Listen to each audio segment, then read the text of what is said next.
Hey everyone, and welcome back to Don't Open That Door. I am Justin, the ardent football supporter. Go Sunderland. Gotta shout him out. I'm Nico, a Ghostbuster. Oh, that was a good one. Yeah, right. I'm Dan, random ass retail store employee. That's good, Dan. That's good. Yeah. And we are here today to talk about his house. First off, let me just say I apologize for any names that I or other members of the pod mispronounce during this podcast. We are trying our best. So this was directed by Remi Weekes. We've got Wunmi Mosaku as Rial. We've got Shape Dirisu as Bal and Malaika Abigaba as Nyagak. So this movie opens with Bal and his wife Rial. They are refugees from South Sudan who are trying to flee to England. Their trip is very dangerous, however, and their daughter, Nyagak, does not survive the journey. She unfortunately and sadly drowns in the ocean as they're trying to make their way to England. After some time in a holding area, this is a couple months later, Bal and Rial are released into an extremely shoddy assigned house under some very strict living conditions, and they begin their new life in England. So what's kind of the first thing that happens, Nico? So once they are, in their old home sweet home, Bal starts to acclimatize to life in England pretty well when he and Rial start to experience some really weird phenomena. There are noises in the walls, mysterious figures haunting the house, one of which resembles Nyagak, their daughter, and they seem to all sort of just come from within the walls in between the rooms there. Rial suggests that they are being haunted by an apeth, or a night witch from South Sudanese folklore. She tells a story of a man who stole from an apeth, and the apeth haunted them and eventually consumed him. If they can repay what they stole from the apeth, it might stop haunting them, but neither of them know what they took. All right. Dan, how do they go from there? So the apeth continues to haunt the couple, and Bal ends up suggesting that they're actually cursed. So he grabs all the stuff that they had bought from Sudan, and he ends up burning all of it, including his wife's necklace, which is sort of her last remaining memory of their daughter. So this ends up not actually stopping the hauntings, and Bal flies into a rage, even smashing all the walls open with his hammer, and he's trying to find the creature that's behind the walls. So Rial suggests that they should leave the house, and Bal ends up locking them both in the house as he turns to confront the apeth. So how does that confrontation go, Nico? The apeth claims once he gets face-to-face with Bal that Bal is a thief and took something that was certainly not his to take, just like the story goes. And at this point in time, we experience a kind of flashback and see Bal and Rial as they are escaping from South Sudan. And it turns out that Nyagak isn't their daughter. She's just a girl that Bal grabbed so that they would be able to get passage onto a bus that was escaping the war-torn neighborhood that they were in. And we see Nyagak's actual mom running after the bus screaming. And unfortunately, neither Bal nor Rial were able to prevent Nyagak from drowning. The apeth then attempts to make a deal with Rial, saying that if she cuts open her husband, it will return Nyagak to her. So what happens, Dan? What do they choose to do? So the movie starts to kind of boil up to a climax as Rial and Bal both contemplate their options. So Bal comes to terms with his wrongdoing, and he ends up actually cutting his own arm open a little bit, allowing the blood to kind of fall out and attracting the apeth. So the apeth arrives and begins to enter Bal, literally starts to shove his fingers and skin and everything inside of Bal. It's pretty creepy. And true to its word, it also returns Nyagak to Rial. So Rial kind of realizes that she never really will, despite Nyagak kind of coming back. She realizes it's not totally real, and she lets go of the newly arrived Nyagak, grabs the knife, and slits open the apeth's throat, and thus saving her husband. So while the apeth no longer haunts them, the couple can finally settle down and start their new life. And the movie closes with the scene showing Rial and Bal accepting that they're ghosts of their past and the people that had died back from where they're from in South Sudan, as well as other people trying to escape. And they kind of move on with their future. All right. And before we get any further, I will also say there were one or two really, really badass haunting scenes that I could not fit in when we were when we were coming up with the synopsis, but there were some really fucking cool Yes. scenes Yeah. that I kind of want to lead off with here when we talk about the visuals, because I mean, the movie does have a lot of tension throughout, but in particular, in my mind, there are two really, really, really big haunting scenes, you know, because throughout the movie, we see a ghost running away or a ghost casually kind of, you know, going through their house and into the wall type deal. But there's a scene where there is kind of another ghost that it turns out it is basically Nyagak who is there. She's basically that ghost. And she actually draws a knife and attacks Ball. And I was like, holy shit, that looked awesome. And the visuals on a lot of these kind of ghosts and the setting and the scenes and everything else like that, I thought were phenomenal when they did it. It was made to draw maximum effectiveness from those scenes. And that was visually one major, major plus that I took from this movie. But Nico, what else could you say about the visuals? First, let me just say you hit the nail on the head. The scenes with the actual ghosts are fan-fucking-tastic. But one thing that I also liked is that the set design was so sparse and intentionally so that it shows what, you know, sort of terror there is that abject poverty actually has in and of itself. Ball and Rial are asylum seekers, and they are told by multiple people in the, I don't know what the British Asylum Agency is, but they're given an allowance of £74 a week, which is little under $100 a month, and they have all these rules, like you can't have friends, you can't have anyone over, can't have blah, blah, blah, and there's a literal, like, laundry list of stuff that they can and can't do, and I think the visuals being something that I think the fact that they are taking place in such a impoverished area and that the fact that their home is so just bare bones, I think that really does add to the drama and the tension. All right. And Dan, what do you take away visually from this flick? I love the visuals, man. I mean, both of you hit the nail on the head, and they're just so good, man. And the cinematography is awesome. There's a lot of Fucking money. really, really cool scenes. Like there's this scene where Bull he sees this like dangling cord in a hole in the wall, and he starts to pull it, and he just keeps pulling and pulling and pulling, and the cord just like doesn't end. And there is a really cool shot where it's sort of from behind him as he's pulling this cord, and then you see his shadow. Yo, yeah. Yeah, and the way the camera is, we don't actually see him pulling the cord because the camera's from directly behind him, but we see the shadow pulling the cord. I thought that was really dope. And there's this other scene where like he's sitting down to eat dinner with Rial, and the camera kind of zooms in on his face, and then it slowly pans out, and then we kind of see that he's actually like at sea, because like where so cool. Nyaga could, you know, drown crossing the ocean, and you know, it kind of put him back into that setting. And it was just really cool to watch the camera pan out, and then we see we're not in the kitchen anymore, you know, we're actually eating dinner at sea. It was really, really cool.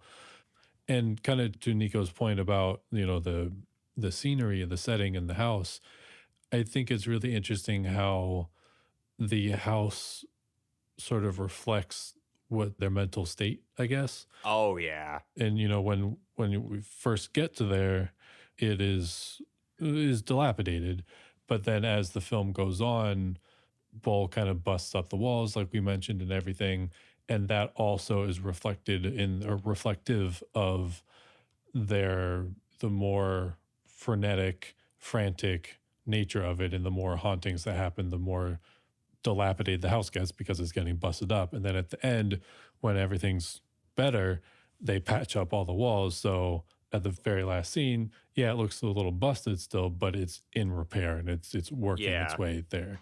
Right. So I love that. I mean, personally, I think you hit the nail on the head there. Oh yeah. In terms of the audio now, what do you think? I mean, for me personally, I really dug it. And this was, to me, I sincerely loved, this movie had what I call jump scares kind of without being jump scares. Yes. Because there wasn't really anything to me that was, it wasn't like boo, gotcha. Like it wasn't like that. But I mean, there was literal moments, and I literally said, it was like one of the first scenes where you actually get to see one of the kind of ghosts properly. Hmm.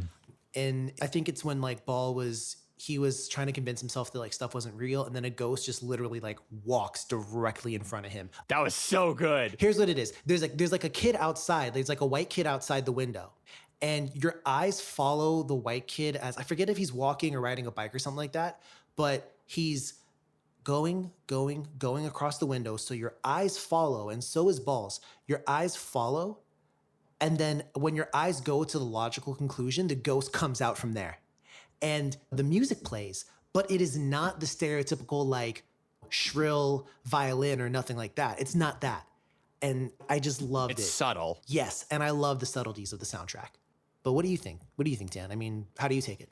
Yeah, I definitely liked it. I mean, the soundtrack was awesome. I think like every sound was perfectly placed in the mix for me. Like there wasn't, sometimes the Foley sound can be a little bit too much. But I thought it was pretty darn close to perfect. All right. Nico, thoughts from you? Well, the one thing that I will say that you two didn't mention is that I really, really, really like that they didn't always translate from Ball and Rial's home language of, is it Dinka, was it? I actually believe don't it's know. something like that. Hold on. Yeah, so the Dinka people from South Sudan. So yes, I like that they didn't translate all of the interactions that they had in Dinka just because it goes to show the sort of separation that Ball and Rial have from both their environment as well as the separation that Ball and Rial have from each other, sort of dealing with how Ball is trying to, assimilate and how he's trying to be, quote, one of the good ones, as one of the other characters said. I really like what they did with language, and I think it's a subtle thing that I just really like it. That's a really good point. I follow what you say, and I agree with you mostly. I'm always in two minds about when stuff isn't fully translated, just because I want to know. Well, yeah. And like that's always my thing. I mean, I get it. I understand that things can't always be all translated, but that's just my thing. My 2 cents. Yeah, I thought, speaking of language, you know, and I think we'll touch on some of the themes in a minute here, but Bull really wanted to assimilate into, this new land and new culture and everything, whereas Right. Rial was really trying to keep her culture and tradition and everything like that. And there's this one argument that they get into where Bull is speaking English and she is speaking Dinka. And it's really, really cool because it's a, rapid argument back and forth.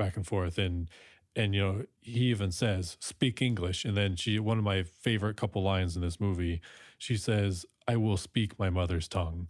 And I thought that was fucking Yeah. dope. And it was just like, it perfectly summarized like that theme in that single little argument that they, 30-second argument or less. Like you mentioned, it has a lot to do with language.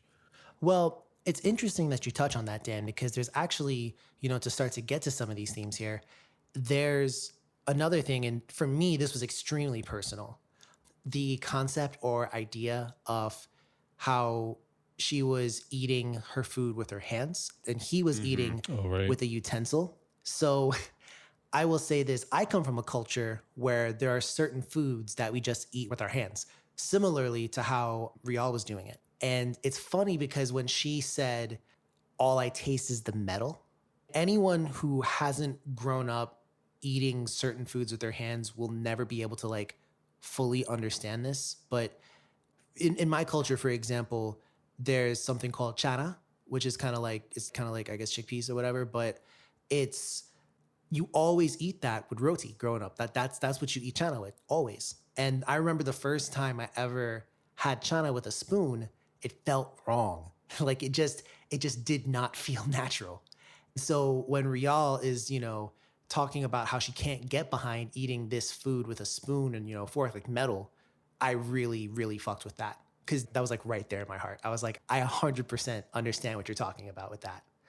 But there's other examples, about assimilation. I mean, Nico, throw out one, for example. So one of the main ones is just a note of appearance. If you were somehow not paying attention throughout the first however long this has been running, Ball and Rial are from South Sudan, and they are in England. And they stand out visually just by nature of the fact that they're not there, and also, again, sort of like by how they sound. There is a scene in particular where Ball is in a clothing store, and there is some really interesting camera work showing him reflecting on an ad where he is just trying to see what he can do to be more like his surroundings and to be more, well, frankly, white. And so that scene is pretty much a turning point, because after that, the rest of the movie, Ball is in this busted polo shirt, whereas Rial is remaining in more traditional clothing. And I think, considering the nature of sort of like assimilation and just the culture difference, having a visual cue there on the actual costumes of the main characters was a really great idea from the director. Hey, how fucking dare you call his polo busted? Bro, he had blood on his polo for half the movie. That shit was 8 pounds. Okay, one, it was 7 pounds. Don't get it twisted. It was 8 pounds, bro, plus tax. You know how taxes are. Okay, plus VAT? VAT is included in their tags, bro. Nah, bro, not for that picture. Got you there. Not for that picture, bro. Bro, all right, you listen. I'm gonna go back and I'm gonna watch it. And I swear to you, if this polo was really 8 and not 7, you're gonna find out. Okay. Let that be a warning. Dan, I'm going to go ahead and shift the topic here now to, as we've discussed at this point in time quite a bit, they're both asylum seekers. And I guess this kind of shows the extra step, right? Because even though they're not in South Sudan anymore, they've left the place they were trying to leave, they're still not safe, Dan, are they?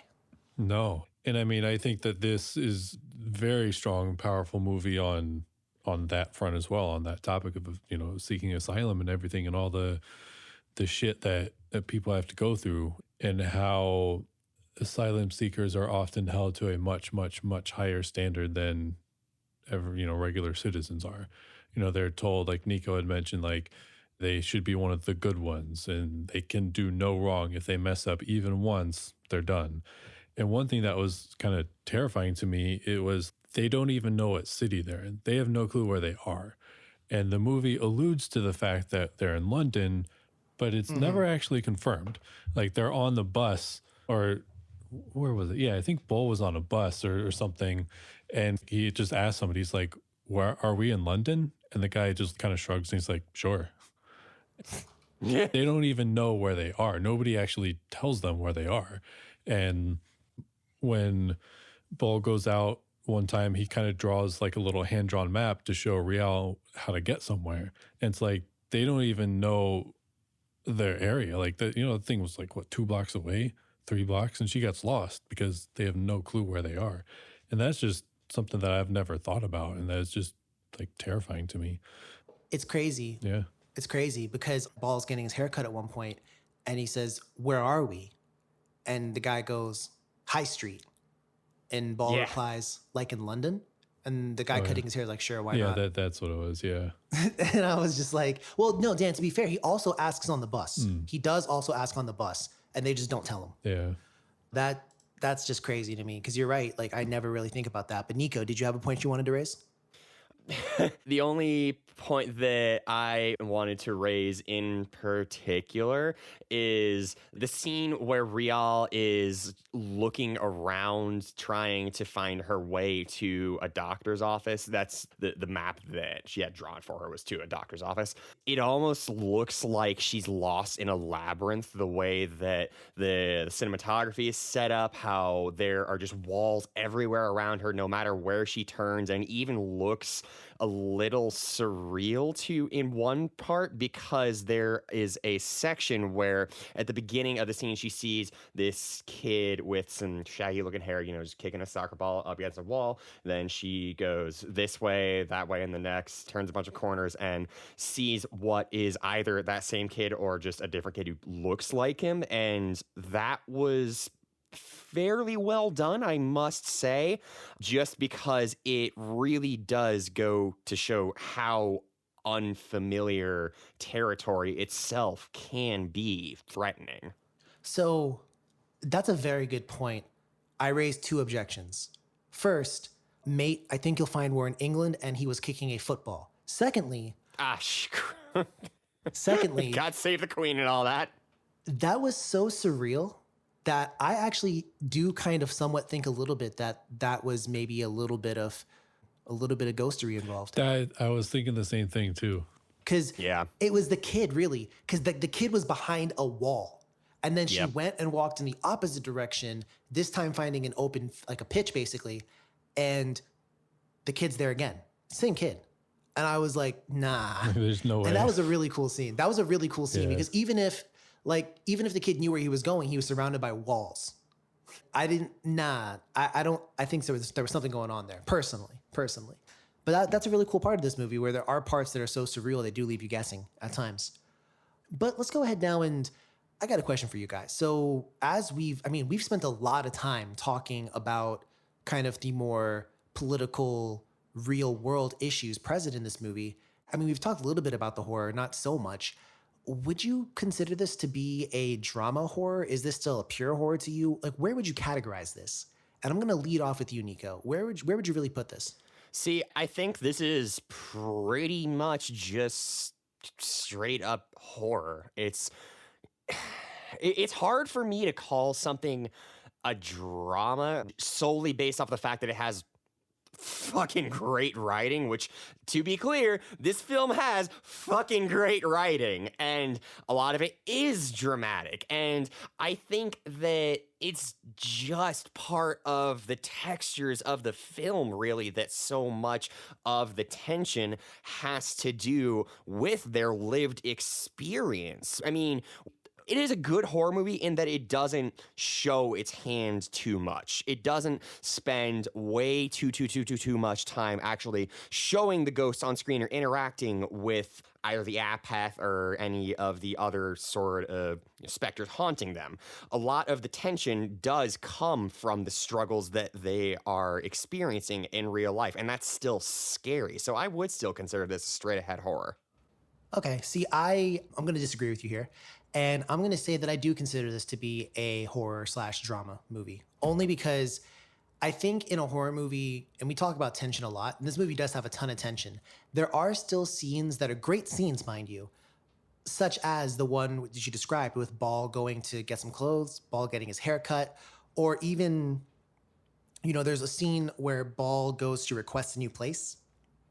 And I mean, I guess from my perspective, those scenes there's not like scary things that happen in these scenes. They advance the plot, they make a good story, but I think some of those scenes fall more into drama than they do horror.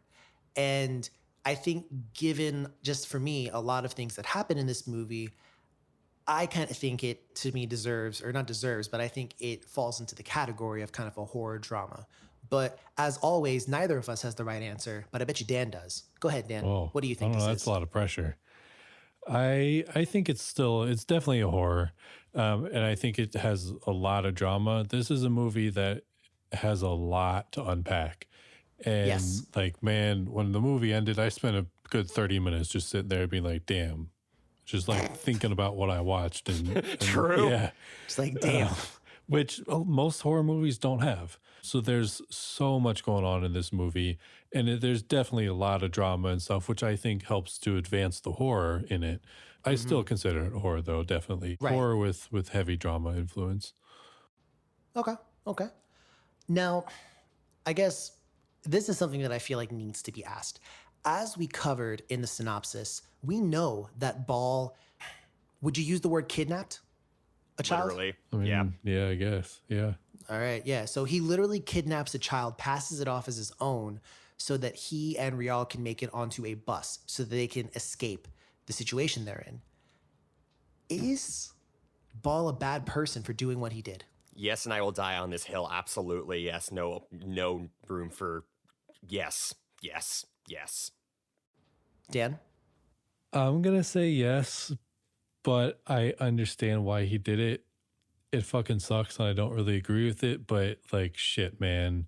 If I was in that position, fuck, I don't know. Because I mean, like, there's literally people coming to kill you. Like, literally, and near the end of that scene, you see the people driving in, like, shooting off their guns. Like, they're like 200 feet away from you. And like, you got to do whatever you can to get out of there. And I don't agree with it. I do still consider it bad and bad person for doing it. But fuck, man, I don't know.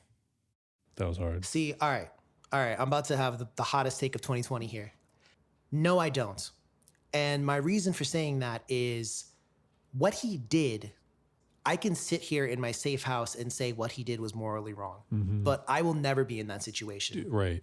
And I can never judge him because how could I? Like, I've never been in a situation close to that. And You don't have to have been, though. You can still judge something without being in the situation. No, I don't I think personally think for something like that, I feel like you got to. Because, and here's the second piece. I disagree. I think that he wasn't. I think they were planning on protecting this girl, and also they did selfishly take this girl away from her mother, but at the same time they also kind of saved the girl potentially. Bruh, she dies. Well, yes, she dies later, but I'm saying like they were fully planning on taking care of her, and it was a situation where these people were literally coming to kill them. Like they were like right, not even like 5 minutes away from killing all of them. I mean, you're right there. They are in quite close proximity, but bet fucking bricks I would sooner run away in just the opposite direction than steal someone's fucking kid and have to deal with all of the trauma that comes with that. I mean, we see the mother running after the bus, screaming Yagak's name, and that itself is horrific. I mean, we can think about all the I hate to say it, but all the families that are being separated in real time here, in America and in other camps and other places all over the world. And I just cannot separate that. I can, because I think it's two different situations, what's happening here and what they were doing to survive. Oh, well, yes. I'm just saying the nature of separating a family like that. That is a bad thing that has so much negative trauma is there positive trauma? So much negativity that comes with it.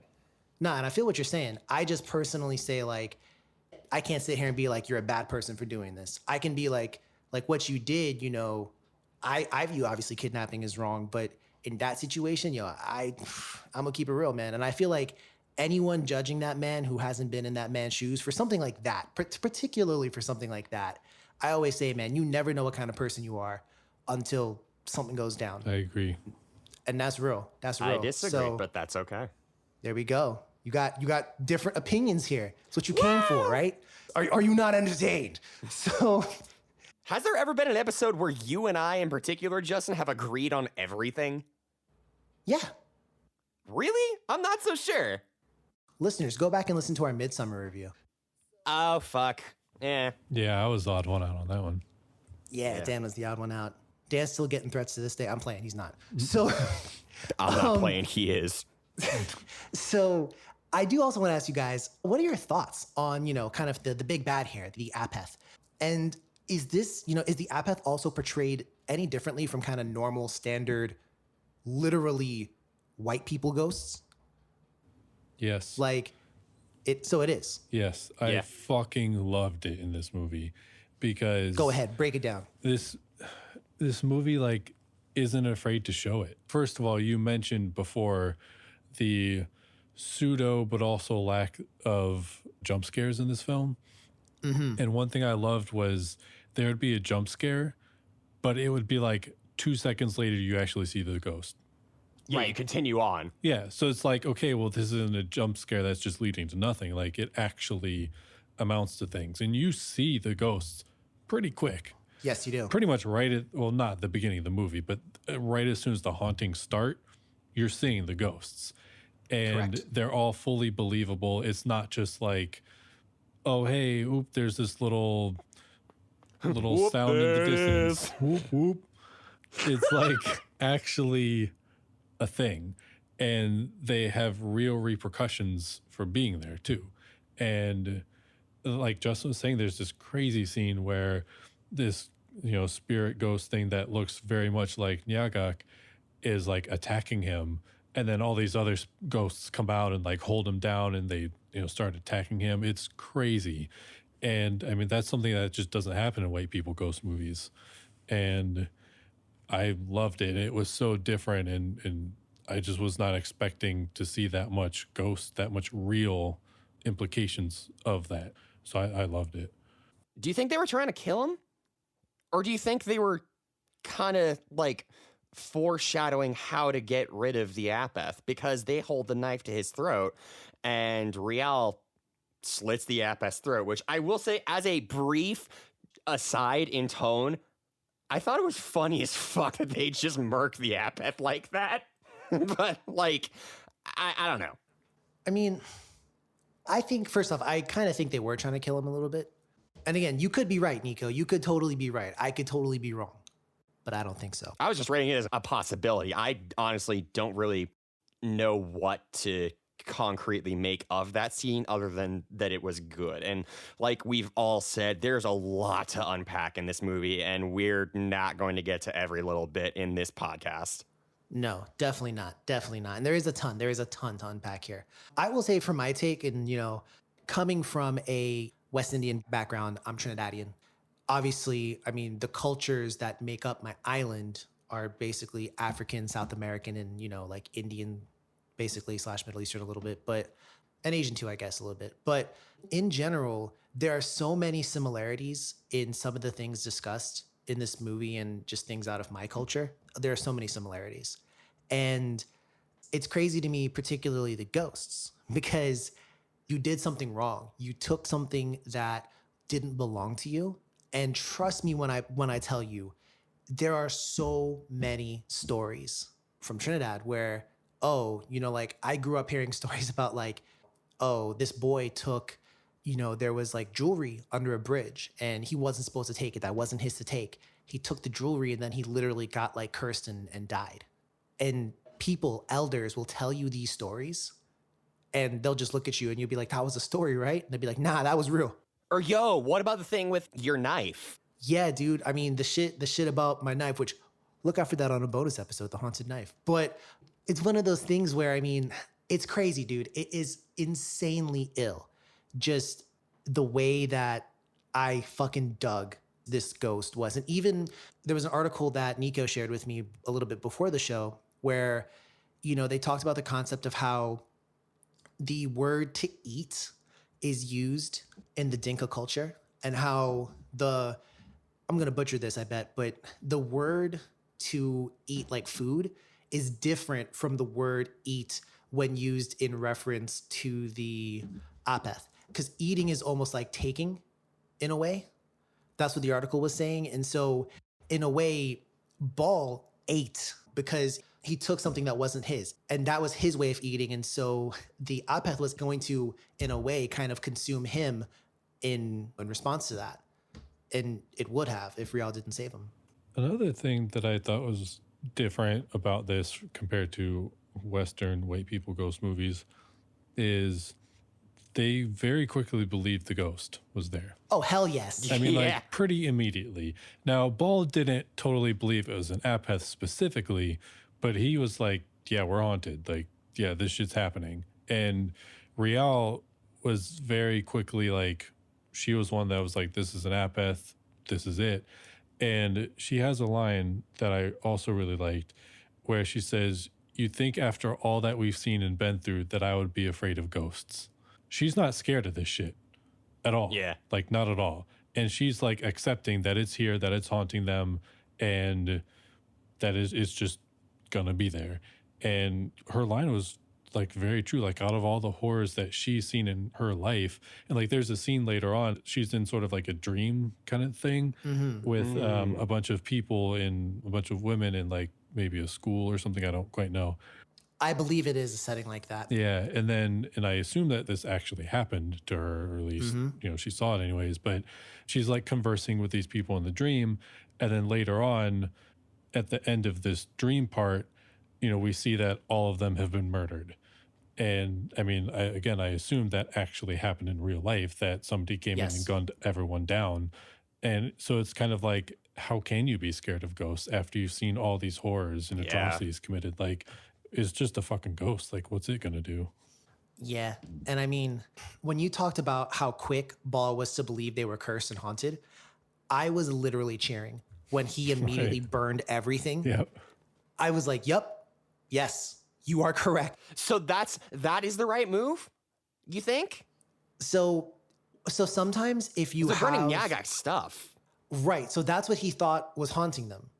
And sometimes doing that can, like, in certain cultures, can, get, like, if you give up the possession, like, I don't want this isn't mine anymore, I will burn it and send it, I'll get rid of it, basically. Okay. This is not mine. I release any hold on this, whatever else. But definitely, the concept, again, coming back to the concept of taking what doesn't belong to you is just so prevalent and huge. But I guess I got to ask you guys real quick as well, because we've talked a ton about a bunch of different scenes here. What's your favorite scene in this movie? Fuck, man. If you had to pick one, I know it's tough. If you had to pick one, what would you pick? I'm going to start with Dan. Nico sounds like he wants time to think. Thank you. I'm going to start with you, Dan. I'm going to pick my second favorite scene because I feel like you're going to pick my favorite scene. I'm probably not. Pick your favorite. Okay, my favorite was the ghost fight. Yeah, I wasn't going to choose that. Okay. And like you said, there's a ton of cool scenes. And like I've already said, there's a couple of really cool quotes that I love and a couple other scenes that I really like. But man, that fight when the Nyagak like ghost is like attacking him and he's being held down, that was so badass. And like I've never seen a ghost movie do that before. I mean, that's the only time I've ever seen that. And that's fucking awesome. And yeah, it was so dope. True. All right, Nico, I'm going to go to you now. Only because I don't want to take it from you, so go ahead. No. I don't think you're going to take this from me. So I really, really loved the reveal that they stole Nyagak. And the moment where just the mic drops and it just hits you like a ton of fucking bricks. Oh, fuck. That's what they stole. They took a living, breathing fucking person. Because you're over here thinking like, okay, maybe it's some sort of artifact. But no, just seeing the trauma of that entire scene and how it rippled into every bit of their lives afterwards, my jaw dropped, man. Okay. Respectable. So I'm going to pick one, and then obviously the pod. I'm going to do one for the pod too. But my personal favorite scene was the very end, where we see Rial, Ball, and we see a bunch of people in the frame with them. And then we also see them looking at what looks to be like all the other ghosts or whatever else. And to me, my interpretation of that is, and first off, that's just a beautiful shot. So good. But I mean, I took that as, remember what Ball said, we all carry our ghosts with us. And to me, that was almost just kind of like a reflection of the people that did make it. And, they are carrying with them the people that didn't. Right. That's how I interpreted it. And I thought that shit was beautiful personally. Secondly, though, and I did want to include this because I think it's there's one or two little kind of like switch and move type things that happen in this movie. The first is the scene where, well, not the first, but one is the scene that that we talked about before, where Ball was going to buy clothes. And at first there's like maybe the suspicion that we see the security guard following him.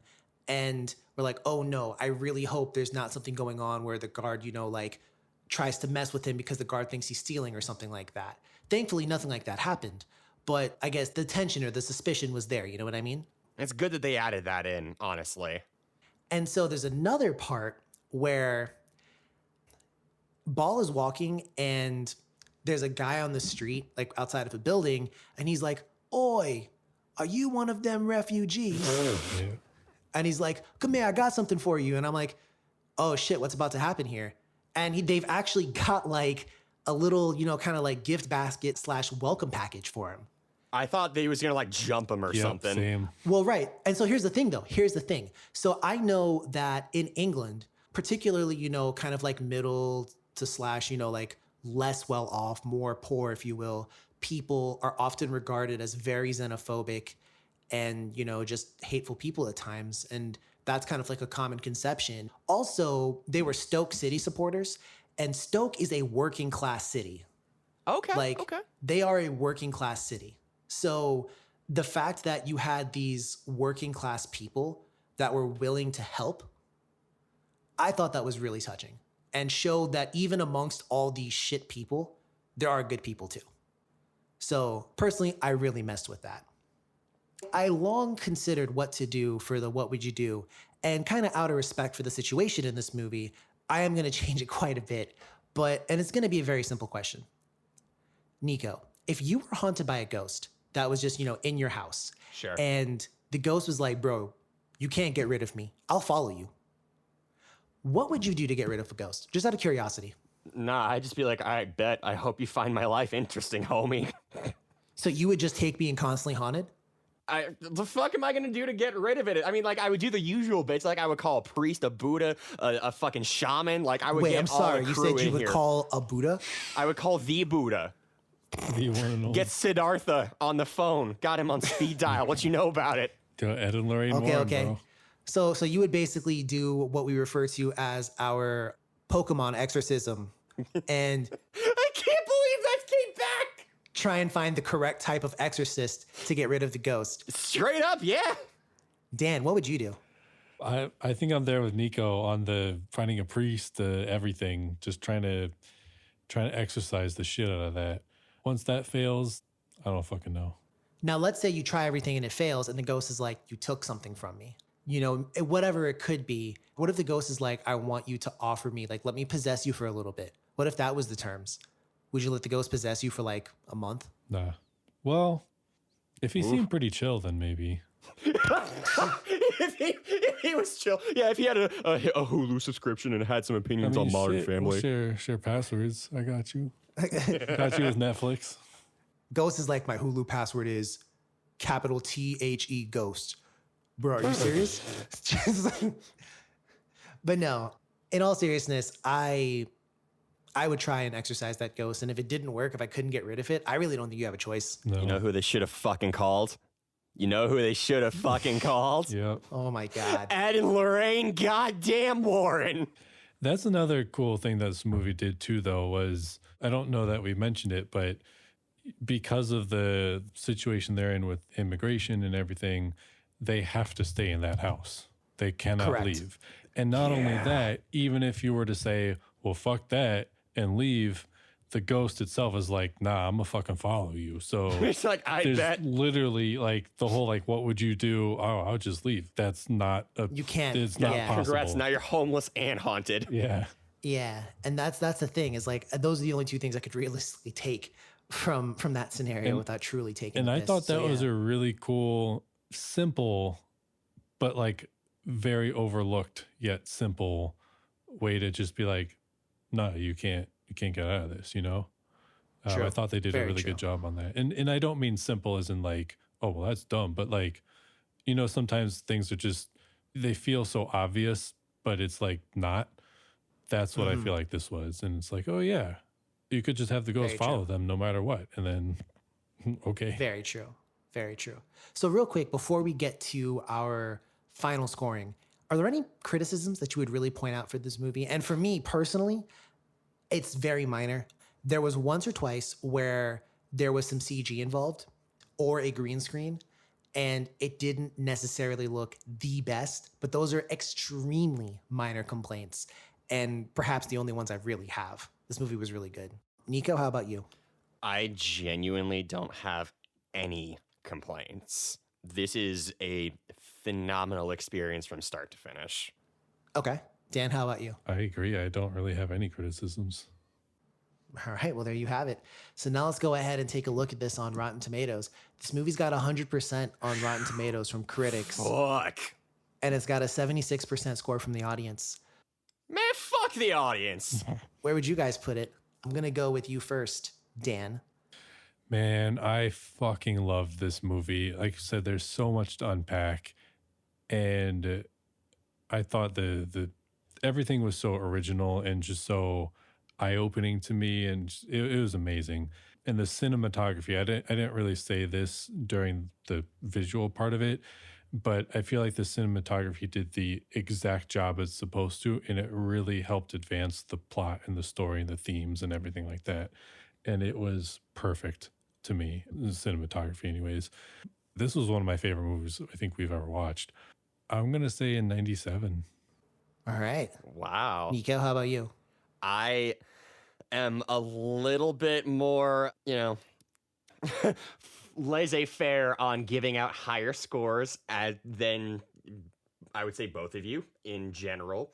And that trend is going to continue. I 100% do not have any issues with this movie. This is something that was a joy to experience, and truly, like Dan said, original cinematography was fantastic.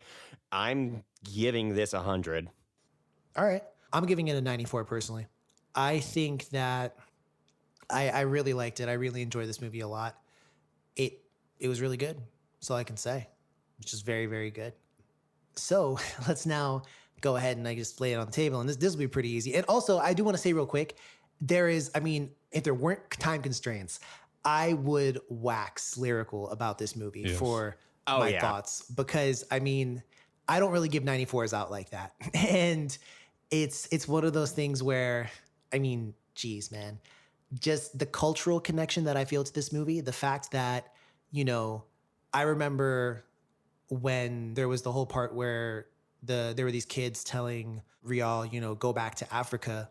I remember when, even though I was born up here, I had people in my high school yelling at me, telling me to go back to name a random country X.